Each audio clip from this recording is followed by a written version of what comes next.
You're listening to Radio Mayapur with the best devotional, meditation, kirtan music, and inspirational podcast. This is Radio Mayapur. Hello everyone, Hare Krishna, this is Gangadas, your host, and today we are very, very fortunate. It's really hot in Mayapur, it's almost 38 degrees. That's not a problem, but humidity is 98%, which make you sweat. I took 5 baths today, I don't know about you. But today we're very fortunate to have with us Sikhi Mahiti Prabhu, who joined in 1974, disciple of Srila Prabhupada. He's a pioneer in doing book distribution in Chicago and in different places in the world. Inspiring personality, very happy. And the symptom of Krishna Consciousness to be happy, Srila Prabhupada say. So Sikhi Mahiti Prabhu, your background is electrical engineering. And tell us a little bit about when you joined in 1974 and about your experience being temple president, book distributor first, because you were a book distributor. Yeah, everybody was a book distributor in those days. Yes. That was the service to please Prabhupada. Josh. That's the perfection of life. Absolutely. Is to hear Prabhupada say, thank you very much. You're welcome. So everybody was working, at least I was working toward that goal. I wanted to do something that Prabhupada would personally write some letter or something. You know, we had a devotee, Char Deshna in Atlanta, and he was the first devotee to sell 200 big books in one day. Whoa, that's a lot of books. So that's nothing nowadays, right? No. People do that one person. Back then, that was extraordinary. That by one, not 200 in one shot. No. Yeah. And, you know, this is, people don't want them. You have to really... Anyway, Prabhupada wrote him a letter. That's how extraordinary it was. And thanking him. So everybody got, oh, wow. I got to get me one of those letters. Recognition. So the next year, I think people did maybe 350, something like that, but no letter. I think you had to do 1,000, then you would get one. 200 was okay. But you had to really go extraordinary.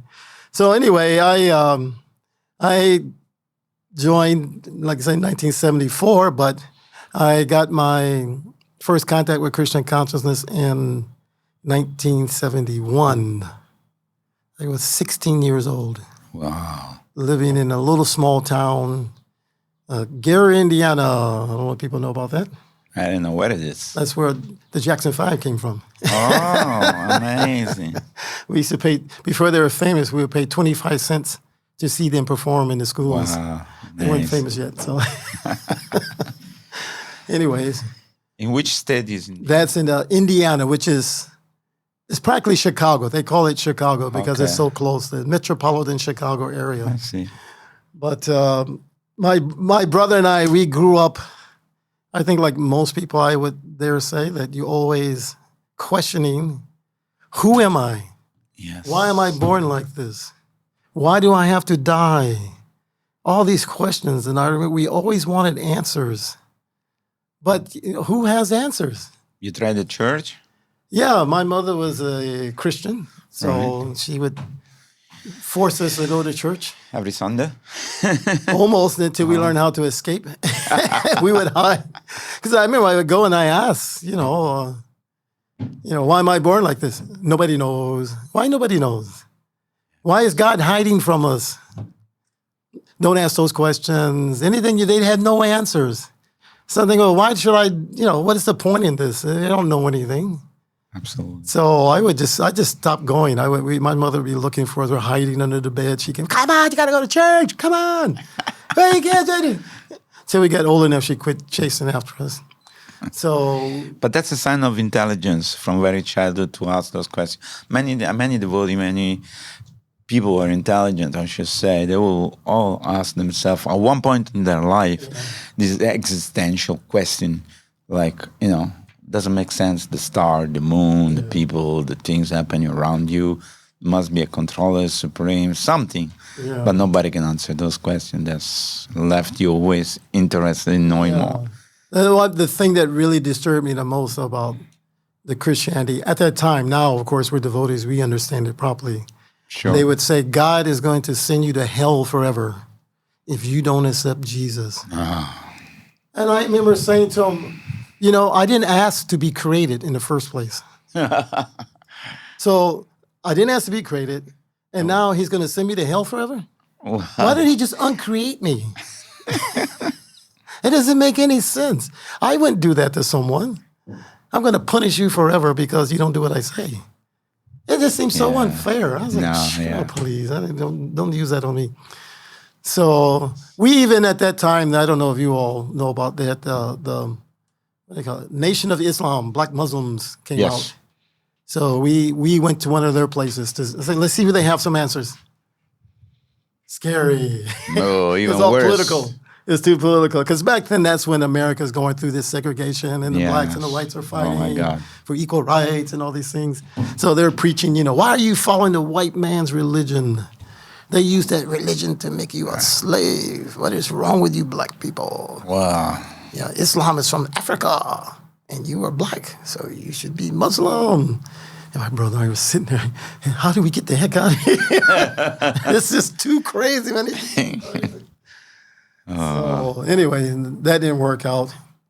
And I had no exposure to, yoga, any of those things. Yeah, at the time there was not much of. Well, I'm in a small town too. Maybe if I was in Chicago, maybe, but where I live, it's just a little small town. We go hunting, fishing, things like that. And I didn't even know about vegetarian. So, but I still remember the day I'm sitting on the roof of our house. My brother and I would sit and look at the stars sometimes. I mean, you could just look and go, wow, where does it end? Why is it all here? Why can't we know? I remember just asking, why can't we know? I want to know the answer. And at that time, he had graduated from high school and he was going to a university in Chicago. So he would take this train up there to Chicago, maybe take 90 minutes or so. And he came across the Harinam party. Oh. And that's probably 1971. So they didn't have a temple yet. They didn't have a temple yet in Chicago. They were just starting with an apartment. But they were going to Harinam. Nice. And I can only imagine, but he saw them and he bought a Back to Godhead magazine. Wow. Which is, first time you see devotees, it's got to be a shock. Yeah. But People at least he was some other planet. broad-minded enough that he brought home that Back to Godhead magazine. And I remember he comes in my room and he's excited. And he said to me, you won't believe it. Read this. I found the answer. And I read that Back to Godhead, everything, this is God looks like, you're not the body, your karma, everything just so happened to be explained in that magazine. And I was like, wow, this is it. This is it. It makes sense. Yeah. It was perfect. Like I woke up, I'll never forget that he awoke. And I said, listen, I see they have other books. You got to get more books. Go get some more books.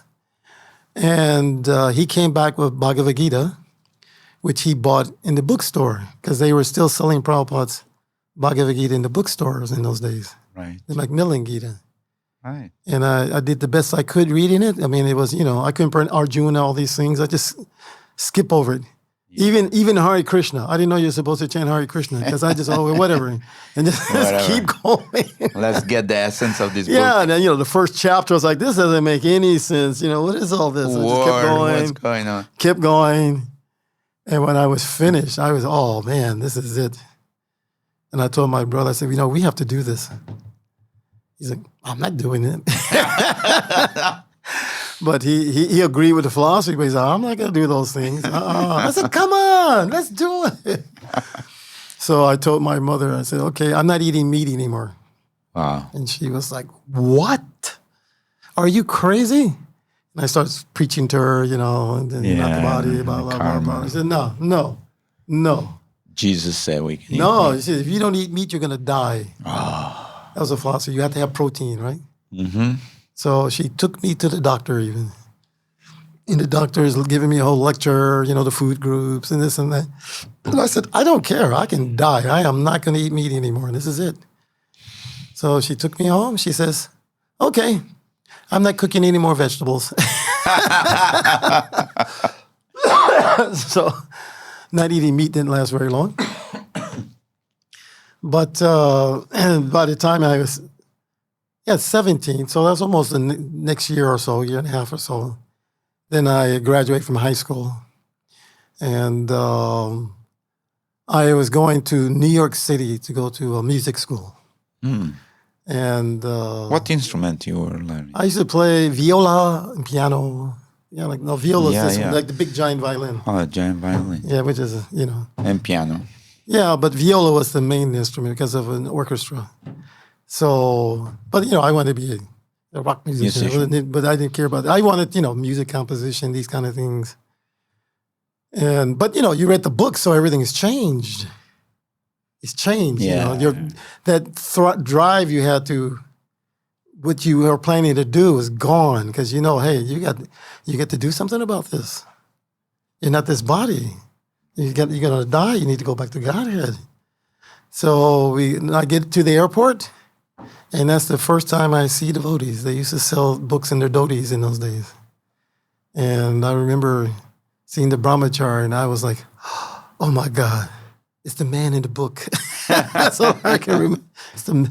And I was in such awe. I couldn't speak. I was just awestruck. And I said, man, he's selling these books to the people.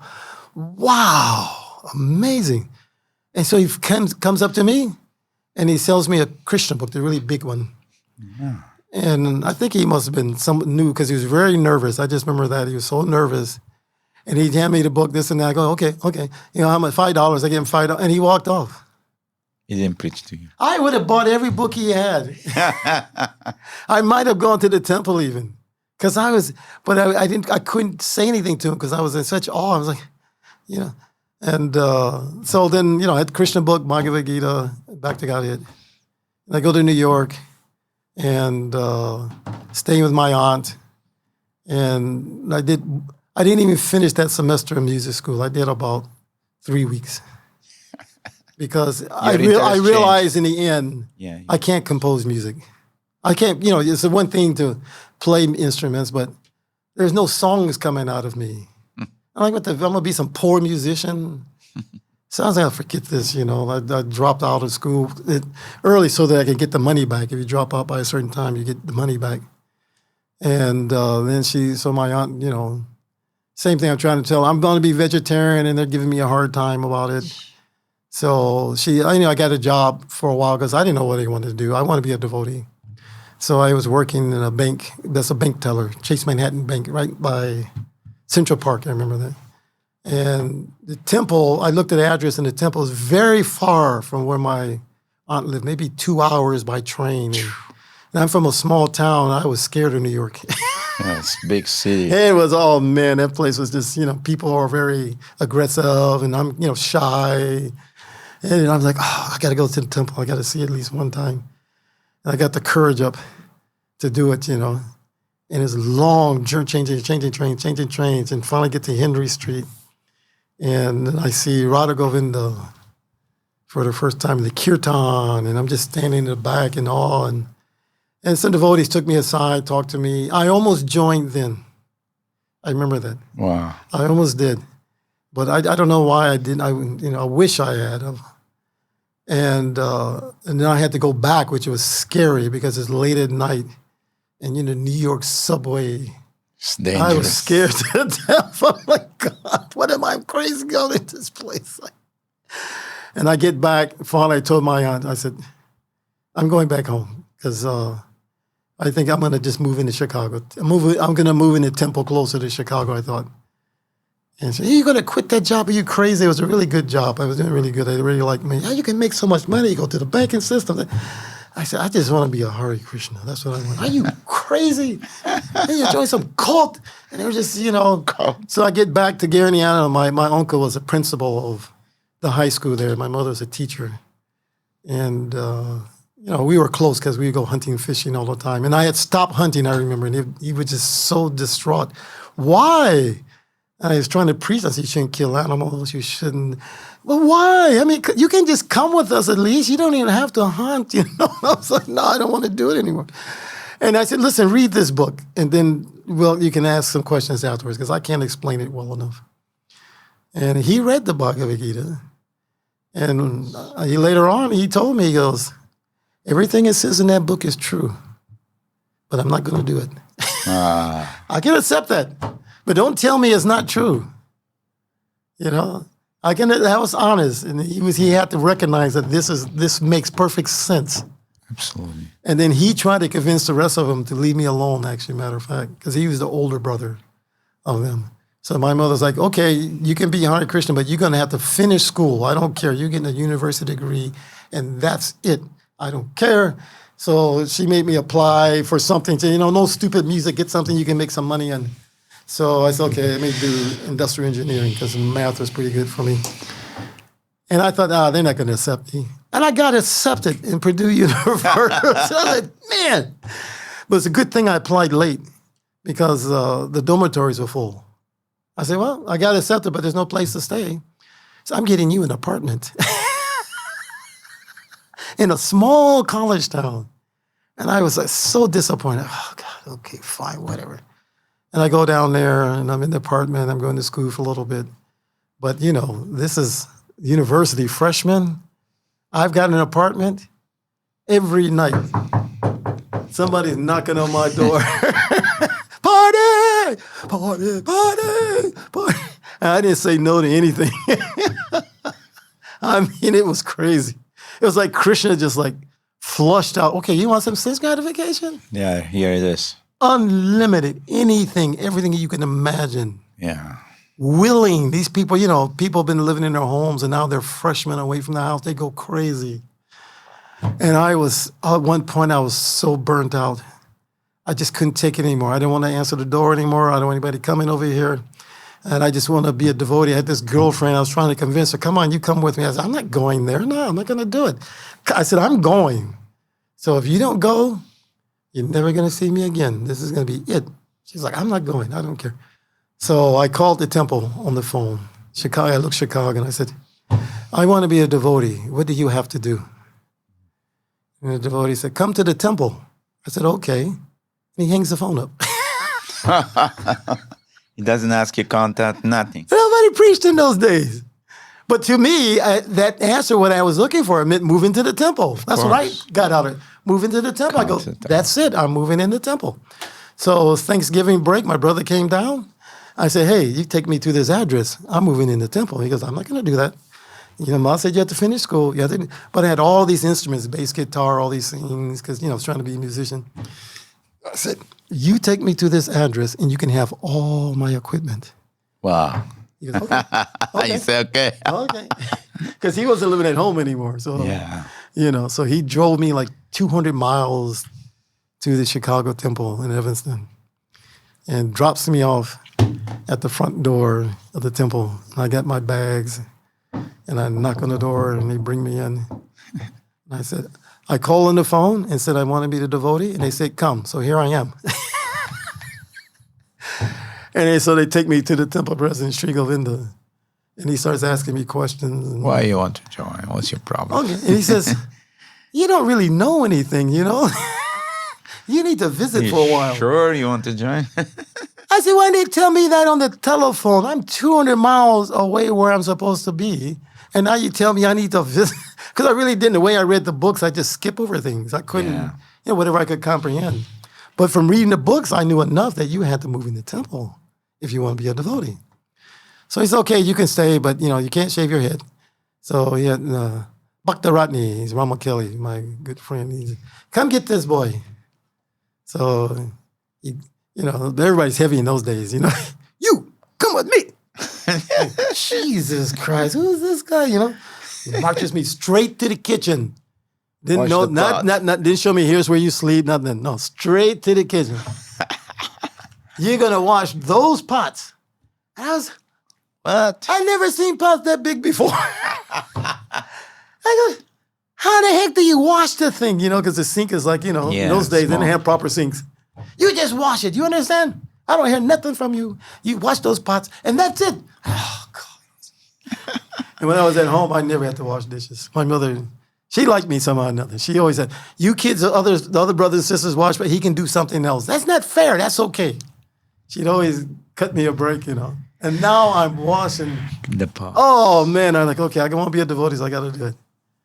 Then finally, put you down. Here's where you sleep. I go, what the freaking, where's the bed? There's no bed. On the floor with a mat. Not even sleeping bag, no pillow. Nothing. And we're, this is an old YMCA, so we're sleeping around the swimming pool on the ceramic hard floor. Tough. Evanston, yeah. Did you sleep in the pool? No, we slept around it because they had the Rath theatric cart in the pool. I slept in the pool. You did? Oh, man. I was like, all of a sudden, 3 o'clock in the morning. Get up. What's going on? What's going on? Okay, I just got in line with people, and I hear Taking people. bath. I hear people screaming up front, what the heck's going on up there, And because they're, in those days, artificial renunciation. Yeah. Hot water was Maya. Oh, yeah, that's... So they sawed off the hot water knobs. Yeah. Only cold. And this is November Chicago. It's cold. It's very cold. And I see devotees, Hare Krishna, Jimmy, go, come on. Go. And he's like, your turn. I jump in. Like hard. And then, nobody had their own devotees. They had a whole system that you just take one off the line. And it wasn't cotton because, nobody went to India. So it was these nylon thing, polyester. Mix. Yeah, not even a mix. I mean, it was pure, right? Pure polyester. And he'd show me how to put the Brahmin underwear. I said, what the freak? I bought all this underwear. We don't use that. And they threw it in the garbage. Threw all my stuff in it. We don't use this. We don't use that. We don't use any of this stuff. What an experience. And, put the Brahmin underwear, go down to the temple room, and it's, the kirtan, Mangal Arti. So that was... So nice. Can repay off all this crazy stuff. I'm going to keep doing it. This is so nice, And then it showed me japa, and I'm sitting down to chant japa, and here comes Ramakeli. You coming with me to the kitchen? Wash the pot again. I said, no. I have to chant the japa. You don't worry about that japa. You're going to that kitchen. I'm like, oh, God. Wash those pots. Again.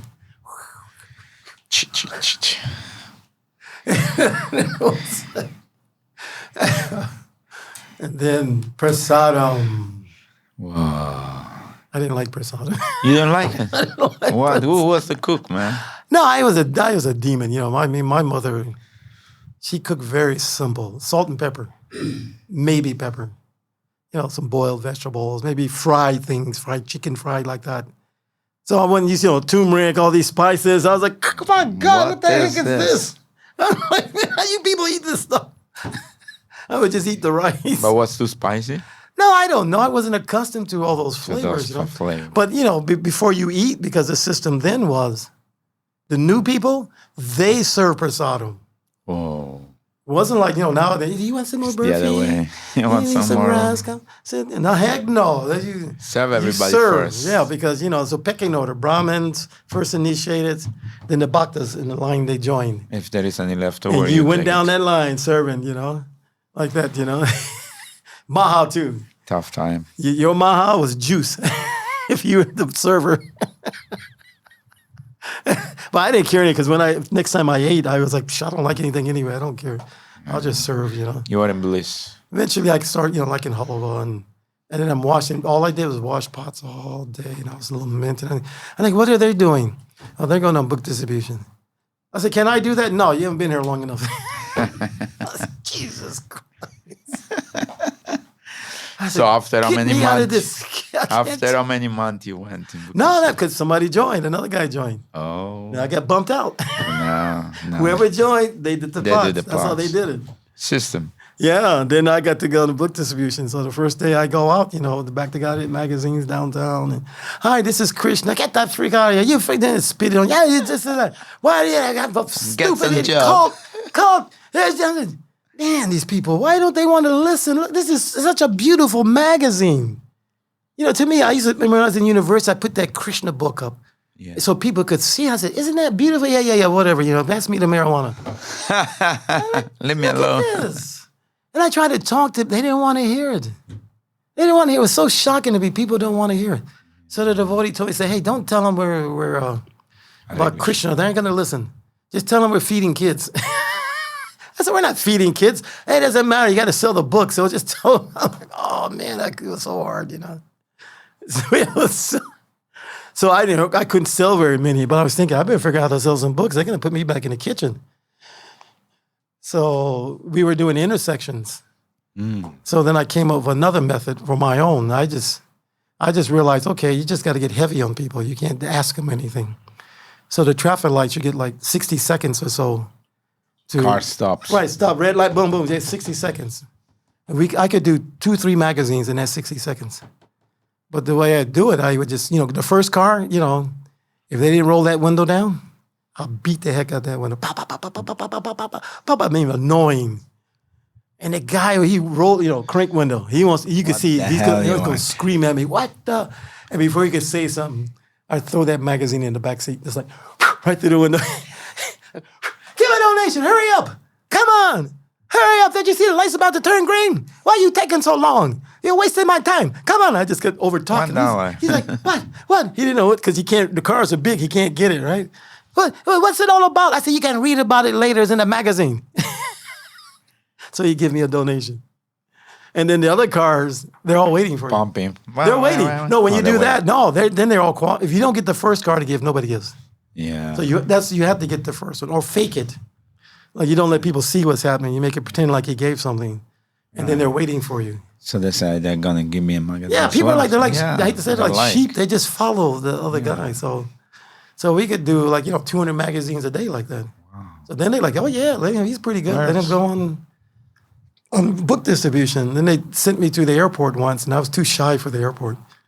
I was very aggressive. Those businessmen, they're like, oh man, they're brutal. They hit you with the briefcase on your knees, and then, workers on it screaming at, freaking cult member, blah, blah, blah. And I was like, so it hurt my feelings, I go, let me do the intersections. I can do that better than the airport. I'm too shy. I'm like, excuse me, sir. Get the heck away from me. I'm busy, And they didn't put me in the good part of the airport because they had like 3 terminals. So naturally, the devotees who could really sell books, they would get the best spots. And they would stick me over in TWA by myself, which was dangerous because sometimes people come over and beat you up. So you always had to keep an eye out for somebody coming to attack you, So every now and then I do the airport, but mostly I was in intersections. And then because I worked in the bank, they made me the treasurer also. So I would get 2 days off instead of the 1 because I'd take 1 day and I would count all that money. So we had a pretty good system of a bag and a safe and how many books did you sell, put down the amount that they counted and put in each bag. Because you were working in the bank, so the I could. They didn't have those money machines, where you could just so I could my fingers. William Soga became president. He saw me counting money, go, he's a treasurer. So it doesn't take so long. You don't need 2 people now because I can do it by myself. Yeah. Another devotee was the bookkeeper. So that's how we had a system of a check. So the receipts from the devotees should match my deposit. They did have a machine for counting coins, so that helped. Yeah, that one. No, it was an electric machine. You just pour it in there, and you had to do it 2 or 3 times. I mean, bags of coins because we had a lot of people on the street. On the street. But then you become also a temple president in the future after a few years. Well, after that, you were president in San Diego, Atlanta, New Vrindavan. Which place? Yeah, New Vrindavan, Philadelphia. But after Chicago, I went to West Africa. Oh, really? In 1980. I see. And I was with, Bhaktivedanta in Ghana, Togo, Benin, Nigeria in the beginning, pretty much. They just had a house in Ghana. Brahmananda was still sannyasi in Lagos. He had deities installed. So I was there almost, between there and East Africa, about 3 years. Wow. Preaching. And that was enlivening preaching. But Titirtha was a special personality. Yeah, but in those days, it was, the movement was still coming off that serious mood. So it wasn't like a lot of fun and games, hanging out. Hey, let's go have some fun. We were, getting things done. Yes. People asked me, can you tell me some pastimes about the Tirtha? As every pastime is all working. It wasn't like we were laughing and joking. Yeah. So. And then, to get the job done. Yeah, and then 83, that's when I went back to school. Because the movement was getting a little, it was like, they were still trying to figure it out. It was, Prabhupada love. They're trying to figure out the grooves. Everything was like, I understand why, because when Prabhupada was there, it was easy because everyone is going to follow him. With the exception, I would say, maybe the devotees who joined in the 60s. They didn't like the new iskcon that we were just saying. We were really aggressive with books, putting on karmic clothes. They wanted more like a family atmosphere, in my opinion. Sure. And we weren't doing that anymore. Now it was like an army. So I joined when it was an army. You just go, yes, sir, no, sir. That was it. It wasn't no, hanging out and having fun and all the ladies and men mixing at all. So 83, I was like, that's when I was like, man, that's enough of this. I went back to school and I, worked. And then by about 94, I get Krishna's arrangement. I moved to Atlanta and I got back into it. Nice. By the mercy of Japataka Maharaj. Nice. Who I didn't know, and yet he somehow or another came to me, which is shocking. Who am I? I'm a nobody. Not like I'm a big donor or something. But he would come to Atlanta, and he would go find devotees. Nice. You go, who's not coming to the temple? I'm going to their house. I'm like, I get a call one day from, you remember Mahaguda, right? Yes. Jabataka Maharaj is coming to your house. Why? I didn't invite him. I feel embarrassed because I wasn't really, up to. And I go, that you just better be ready. He's coming. That's it. I don't care what you say. We're going to be there this time. Oh, God. I said, my wife's not here. We don't care. You have your footpath ready. You have this and that and that. Nice. And he came in and he was so sweet. He didn't preach. He's just like, I just want to see you come take prasadam sometime and this and that. And then he would just always call me and engage me. And he really got me back into it again. But you were also president in Atlanta for some time? That was after. Then after I worked, I took an early retirement. That's a long story, but by Krishna's grace, 2008, I stopped working, and I was 52, so I didn't have my retirement money yet, but they gave me this big lump sum of money, and I used that to get an apartment in Mayapur for the future. And so, movement's still going through a lot of things, and New Vrindavan, of course, we know they were struggling with all those debts they had from the lawsuits and everything. And, the Nityadatta's credit, he was holding it together. He was doing the best he could. They had like $600,000 a year they had to pay back every year. And he was really, doing the best he could and trying to take care of his family and all these things. And so they thought, well, we need to try something different because, And I was talking to Malaji, some others. I thought, what the heck? I've never been. Let me see it. I can't make it any worse. And I get to meet some devotees, all these things. So how long you were temple president? There 2 years, and it was, it was a struggle because I know Nityadatta really in my opinion, he wanted to complete it. It's like they bring me there, and now all of a sudden, I get the glory. I can sympathize with him a bit, on that. But I wanted to do it like this. He wanted to do it like that. And it was a constant conflict. So I said, fine, do it Nityadatta's way. He's from New Vrindavan. I'm not from New Vrindavan. So why should I come in here and enforce things on them? So they had 3 GBCs at that time. 3. They're trying everything to get it. And the big controversy at that time was getting the gas lease, which I forgot that devotee's name. He was very instrumental in arranging that money. And that was controversial because devotees were like, how can you rape the earth, taking the gas out and all these things? And he said, well, we got to pay these bills. And if we didn't agree to a lease, they were going to just go under the property and get it anyway. Yes. So you might as well get paid and pay off the debts. Now you can, go on with New Vrindavan. So I think I helped with that a little bit. I took sides with everybody wanted, and I do all the fighting. So you learn a lot of things also. Yeah, and then I left, and then I went back to Atlanta, and then Ravindra Swarup was, a lot of things were going on with him, and then he decided, okay, fine, I'm quitting. And nobody wanted to go there. So I talked with Anutama, and I go, I've been to Philadelphia before, and I liked the preaching atmosphere in that city. And I saw the potential there. They had a devotee, had a nice restaurant, which was famous. He called it, I think, Govinda's Fast Foods. He created what was called the Philly veggie steak. What do they call that sandwich? Anyway, in Philadelphia, they got this famous with these big giant. Yeah, giant sandwich. But he made it vegetarian. Wow. And it became, everybody in Philly knew him. Wow. Everybody. So in his place, so I saw that. I thought, okay, let me go there, try it out. And I stayed a couple of years, and I'm pushing the agenda, and I'm not good at politics, so that didn't last either. Which is fine. I felt the same way. Okay, they're from here. I'm not from here, but I get the place. There was nobody there, so practically speaking, I was doing all the artiques at one point because the Narendra Soup left. His disciples were pissed off. They're like, "You do that to my guru? I'm leaving too." And I'm begging him. I said, "At least give me a couple of weeks." I mean, come on. No, I don't care. They did. And so it was me and another devotee, and we would dress all those deities, Jagannath, big Jagannath, and these were Jagannath that devotees made, so they didn't have arms. I thought, Jagannath easy. But they don't have shoulders. Yeah. So all the jewelry it's cut. You can't just hang it on them because it falls off. It was trying to, I said, man, it takes longer to dress than Radha Krishna. So two of us would dress all those deities. And that one devotee would cook Raj Bhog while he's dressing the deities because there's nobody there. And I'm doing all the articles, and I'm temple president. I remember I'm in front of the deities one day, and I'm, you have to manage your water drinking because you don't be running to the bathroom. You got to go on the altar.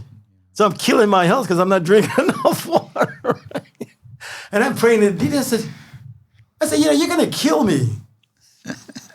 You got to send some help. I came here to preach, I don't mind doing deity worship, but please send someone to help with the deity worship so that we can go out and make some devotees, distribute Prabhupada's books, and, do old-fashioned Hare Krishna temple. Yeah. So, I said, I'm going to keep doing this, and if I fall dead on the altar, I guess that's a blessing too. Right? And gradually, people start coming, and I didn't have to do the I got, things established. And then finally, the senior devotees are like, we can take it from here. We don't need you anymore. But let me ask a question. Which place you feel like you make the most spiritual progress? Well, spiritual progress is not... I mean, you felt like a connection. You felt like you're serving the deity all the time, all the places. You're old. All the places, because, the mood should be... Like I mentioned in the beginning, I just want Prabhupada to say, thank you, Sikhi Mahiti. Yes. That's the mood. Pleasant. Whatever I have to do, and I always look at it, is this what Prabhupada would want me to do? Would he be happy with what I'm doing? Yeah, that's right. Is he going to, will he look at me with tears in his eyes? And I wanted to do such service. I mean, it had to be something extraordinary, but something where Prabhupada just felt like, thank you very much, Sikhi Mahiti. So, I'm always striving for that. Like that. So it's good. Before I went to New Vrindavan, actually, because when I retired, I was thinking, what am I going to do? I was, Atlanta was, the temple president, no temple president, and the person that was there, he wanted to do it. I go, let him do it then. I can go do something else. And but I didn't, I really know what can I didn't. This is the first time I never had something in my heart that would say, you should do this for Prabhupada. And I couldn't get that feeling. I never had that before. I felt lost. I'm like, come on, Krishna, give me something here. I don't know what I'm supposed to do, And then that's when, New Vrindavan came up, and I wasn't really enthusiastic about it because, New Vrindavan. I go, the devotees have a little, they're opinionated down there, right? Up there. So, but I thought, okay, whatever. I don't know what I'm going to do anyway. Matter of fact, I'll tell you a dream I had. I thought this was interesting. Yes. I'm driving on the way up to New Vrindavan in my van. And I'm still, what should I do? I don't know what I should do. I'm going up here. And I was really tired. So I pull over in a rest stop to go to sleep. And, big van, too. All these see in a van, laid out the seat. I'm really comfortable, right? And I lay down. And I go to sleep. And in my dream, I'm driving the van, pulling into the rest stop, and going to sleep again. It's like I'm dreaming in my dream. Yeah, amazing. I never forget. I was so tired. And then, in my dream, these little girls are running on my top of the roof of my car. I'm like, I'm trying to sleep here. Why are you running on my van? Please, what are you doing? And they jump down and they look at me and they say, well, what were you dreaming? And so I start telling them my dream. I said, well, I was dreaming of Radha, Vrindavan, Chandra, and Prabhupada. And we were talking about what should Sikhi Mahiti do? Because he doesn't know what to do. And all three of us going back and forth, well, I don't know, little details, this and that, on and on. And I'm saying some things kind of negative, because, New Vrindavan had a little reputation. Like, I really don't want to go there because, so many controversial things happen. And the deities, I think they're getting a little upset with me talking like that, Yeah. And Prabhupada is there, and he's just like, I don't know. I don't know. And then they asked me, Bhaktivedanta Swami says to me in a dream, well, what do you want to do? I said, I just want to go back to Godhead, really. That's all. He said, fine. You come to New Vrindavan and we'll kill you. I go, what? And I woke up. Oh my God. You're going to kill me. I couldn't believe it. I guess, That's weird. So, anyways, that, and then from Philly, Atlanta, and, helping out there because we have Veda Sar is the president there now. He's been there almost 15 years, 17 years almost. So we had to do a co-president thing that seemed to work better, which means he does all the work and I can sit in Mayapur. So, and then I've been involved in preaching in China, which I really feel enthusiastic about. Which place in China? Different regions and places, you want to be specific. So, I got some foreigner coming over there, right? That's good. But, that's, I could see the need there because one thing I realized is, like in America, you have 600-700 Prabhupada disciples, right? Which really people kind of, they just take it for granted, really. But, coming to Mayapur and you meet people who never met Prabhupada disciples kind of, to me, it was unsettling because I wasn't accustomed. Oh, you're Prabhupada's disciple? I go, yeah, I'm okay. That's nothing, I mean? Okay, whatever. Oh, you can, like, I don't have any special powers, I'm struggling like you too. So, don't expect miracles from me, So these devotees I was getting involved with, and I could see how, that next generation is preaching to them, but they're missing that mood that like I had. So I realized I need to make one person in China have that mood that I want Prabhupada to say, thank you very much. Nice. And you do anything and everything for that. So I kind of caught one devotee who picked that up, and I can push that devotee like that, because that devotee could easily just, live anywhere they want. But, they're doing their big risky preaching. Of course. But that motivation is I got to make Prabhupada happy. That's what we're here for. We're not here just to chant Hare Krishna and be happy. I mean, It's really more deep than that. If you really want to get to the really nectar of it, you have to be like Prabhupada. He said, I'm just trying to please my Guru Maharaj. You kindly help me. He used to say that often, so that always stuck in my heart like that. So that's what Krishna Consciousness means to me is, make Prabhupada happy. How are you going to, I can't make Krishna happy. I don't know. Absolutely. But Prabhupada, I know. So I'm sure and that should if go you- on for the next 10,000 years. That's what it has to. You have to. So many gurus going to come and go, but Prabhupada is always going to be there. That's right. And we have to keep passing that on through make sure everybody, next generation, pass it to the next generation. Don't lose that. Otherwise, it'll fizzle out. I'm sure you're a great inspiration for many devotees. And let me ask you, okay, now you are in Mayapur and you're full-time in Mayapur, right? Or most of the time? I'm leaving in a few days back to Atlanta. So Okay. I've been here because I had brought my mother here Okay. to help her sister while she was leaving her body. And I was supposed to go back, but I did a few other things. I did, Bhakti Shastri, some other things. Right. So now I ran out of excuses. You're going to come back to Atlanta? No. I said, I need Bhakti Vaibhava. So... But what's your plan, let's say, while you are in Mayapur, and what's your goal? What kind of service, or how you feel like we can help the community here in Mayapur? Because it's big, we get almost 10,000 devotees from all over the world. There is so much going on. So remember, this is still pioneering work. Of course. So no one should be bewildered that, things maybe not be so smooth. Of course. But, this Absolutely. is only the second generation from Prabhupada. The third generation We're is still starting. young. We're still young. Yeah, so, we're going to keep trying. We're going to be, perfection doesn't mean everything is perfect.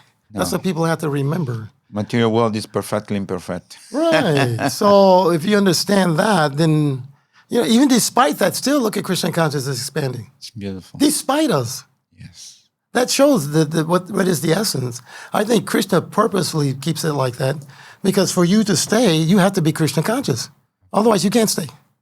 If you're not doing this for Krishna Prabhupada, why should I stay here? I can go home, chant Hare Krishna, live comfortably. But that's boring. Yeah.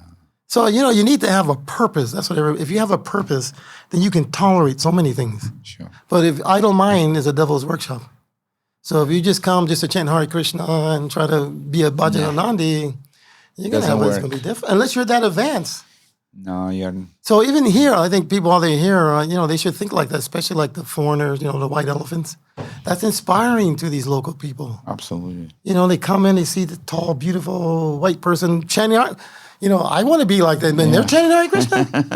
Why are they, doing all the Bollywood things instead? Why they give up all their life and Thank you. That makes them really... So rethink. Right. So, you can be the example for others while you're here even like that. So, anyways, for me, after taking care of my mother was a priority. Then I did Bhakti Shastri, which I wanted to do. Got to learn about these holy places because, in America, your preaching is, you're not the body. Yes, I am. No, you're not. Yes, I am. No, there's a God. No, there's not. Yes, there is. No. India is different preaching. Yes. You got to really quote some verses, Why is Krishna God? Why not Narayan? Why not... Jesus Christ, let me find the verse, So, there's so much variety of philosophy and people and different mentality. So it's an adjustment for, and then, really go to the holy places and experience them. Absolutely. Which is nice. So I did quite a bit of that, but, it seemed like there's unlimited of that. You've been here a long time, and you still probably feel like there's more places to go. Right? Sure, there is or always. Go a third time, fourth time. I've been so many times, but still there is, every time you go is a new experience because the pastimes of the Lord are so sweet. Yeah. And Sri Chaitanya Manovistan, if you keep this in mind, that Lord Chaitanya has a desire to give this love of God to everybody, and we're just instrumental. Yeah, to me, I go into samadhi sometime, and you just see the people, especially the ones who come for the first time, and they're just like, I said, wow, that's powerful. Or they come into the Radha Madhava's temple room. Some people cry. Yeah, the perfect kirtan. You see people who probably would never dance. They just start dancing. Yeah. And they can't stop. It's so powerful. Mayapur. I can just sit there and just listen to kirtan and watch people all day. Perfect kirtan, perfect. Everything to me is, it's all perfect. It's wonderful. Mayapur is a special place in the universe. In fact, we want to invite everybody, all the listeners, to come and visit us and spend some time in Mayapur because it's very special. Yeah, to me, if you want to see, especially like, America, those places, you step out the temple, it's all Maya surrounding you. But you come here. Wherever you go, it's Krishna's pastime. Right, now you get to see what the whole world can look like. The Ganges. All the shops, bead bags, conchals, this, that, deities. It's all around Krishna. Everything, Krishna. It's just, wow, this is spirit. This is what we're going to make the whole world like this. This is what we're striving for. So how long you will be gone now, for example, when you will come back? I would like to come in November. I don't know. I'm going to have knee surgery. Okay. And I don't know how long that takes. And then I have to... we got to cooperate. I got my GBC and everybody there. My wife is there. It can't just be, I don't care anybody says, I'm going to do what I want. You don't tell me what to do. No, of course. You have to be responsible. Yeah, let's see what, Everybody. I would like to come back and do Bhakti Vaibhava. When I did Bhakti Shastri, I was surprised by it. I didn't expect it to be like that. Because I said, I read the book 3, 4, 5 times. Yeah, you already need to say, But then you go in they details. show it to you in a different, I go, wow, that's pretty good. So Bhakti Vaibhava is Bhagavatam. Now I'll see Bhagavatam like that. So I want to do that. I like to keep, do them all if I can. It's nice. That's nice. Nice. But at least next one, Bhakti Vaibhava, that would be nice. All Prabhupada disciples, I tell them, I don't need Bhakti Shastri. But I'm telling you, you're going to really enjoy it. Yes. You're going to enjoy it. We did, they had a 5-week accelerated class, first time they did that. I don't think they'll do it again. That was too much. They did 4 months and 5 weeks. So we had 4 hours in the morning, take a break. Another 4 hours in the afternoon, all that work. Then I come back on Saturday, Sunday. It was intense, but it was sweet. It was intense, but it was sweet. Sikhi Mahiti Prabhu, let me ask you a question. Out of all the different devotional things, their name process, and between this and that, what do you like the most That's what I'm interested to know from you. I mean, there's kirtan, there's deity worship, there is so many service and so many things we can do for the Lord. But what do you really enjoy in doing? I like kirtan for sure. That's, especially, dancing, but I can't dance anymore. Yeah, probably with the knee. Yeah, I remember We are back in getting the, old. oh man, 74, man, you're, what was it, 18, 19 years old? Yeah, jumping. Man, and they would tell you can't dance like that. Yeah, the Swami step, right? So 3 or 4, we go in the back because they're looking at the deities. Yeah. And we go, do all the great hot foot. I cracked my leg in the temple at that time. It was called a hairline fracture. I know it had to come from kirtan because we would stomp so hard. We would, the instruments, they didn't play. Nobody knew how to really play. It's kind of Hare Krishna, Hare Krishna, Krishna Krishna, Hare Hare. But it was like ecstatic. I've seen people break cartels sometimes,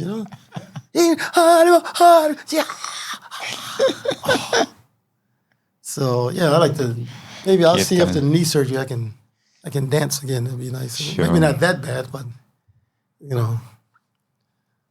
So, nice. Actually, you want to hear Prabhupada pastime about dancing? Sure. So, in those days, Prabhupada would, more or less, he created competition. Because it's a good way to get books sold, I think. So, he'd always go L.A., New York. And the other temples, whoever sold the most books. Yes. How can he say no? Yes. So you're always like, oh man, we got to beat Detroit. Oh, we got to beat this one. We got to, you're really just like, you really competition. You competition between them. Freaking Detroit. So, anyways, we won, and Prabhupada came to Chicago, and they brought Radha Damodar, Detroit, Toronto. First time they brought that many temples in one time for a huge initiation. I don't know, were you there? That huge and stall 6 sets of deities. There was so much going on. There was no room for the women to get initiated. They had to complain to Prabhupada. We didn't get initiated. He said, do it again tomorrow for the ladies. Nice. So anyways, everybody's competing. So Chicago won. So, one point Prabhupada's on the Vyasa-san, and they'd always clear the middle out so he can see Kishore. Nice. And all, here's Chicago always this side, Radha Damodar, Detroit, Toronto that side, little packets there, but and we're like, yeah, we defeated you guys. Radha's in Chicago, we're feeling proud. And we're, Swami stepping, but you can't keep it in. You can't keep it in. So Underwood, he started a little bit, just a little bit hot footing like that, And Prabhupada, so, he's very grave actually, and he's looking and he sees over there. And he starts smiling a little bit, and he starts shaking his head. The Indian way. Yeah. So they think that means he likes it. He's trying to say no. And they're like, oh. So the devotees on the other side, they saw that. And they think, oh, Prabhupada like that? Watch this. So they start going a little more. Prabhupada looks over there at them and the same thing. Kind of, And then, it starts escalating. More crazy. And Prabhupada's going, and I used to be, I was the crazy dancer. I'm the one that's supposed to, when it comes to the really crazy thing, that's me. But I just come out of a cast, so I couldn't dance. I was lamenting actually, oh man, this is my moment. And so Rama Kelly, he says, I got this. And he goes down the middle of the aisle where Prabhupada is in front of Krishna, and he's doing this twisting and up and down with his wow. And Prabhupada's like, no. And he finally stops the kirtan. And I remember he's doing, this is my memory. I heard other devotees tell this. Some tell that he was angry. I said, I don't remember that. I remember he was kind of laughing. He goes, you never see Lord Chaitanya, Lord Nityananda dancing like this. And he's doing the twist on the Vyasa side. He goes like this. And he starts the kirtan back up. So everybody starts. Everybody starts, I said, oh, Krishna saved me. That would have been me going up and down the middle there. And Rama Kid like, you got you, didn't you? It's you dancing like that for Prabhupada. So. Nice. Let me ask another question. There was any leader of devotees which was very inspirational to you in the old time? Like, no, Well, many, the first many. one would have been, Tripurari Swami at that time when I joined, because, he was a brahmachari at that time. He took sannyas. But he was also I remember he was always serious.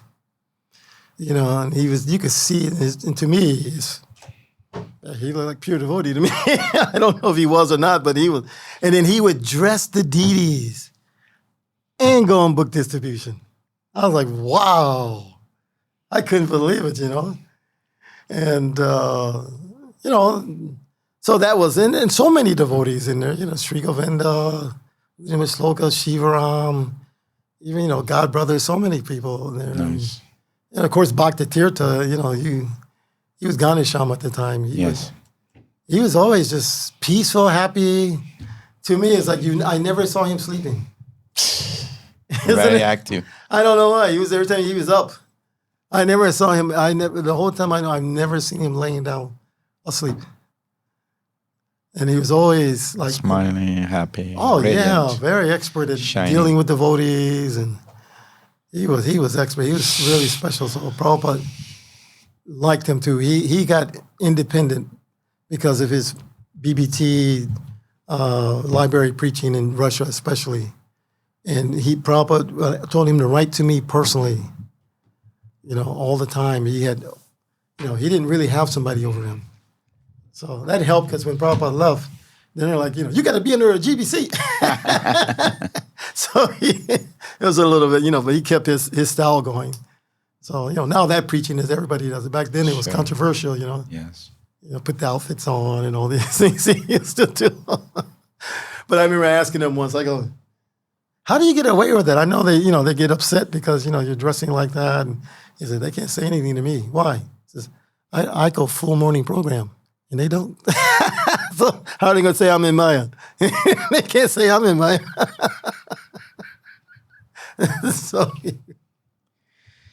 So thank you so much, Sikhi Mahiti Prabhu, for coming today for this wonderful podcast.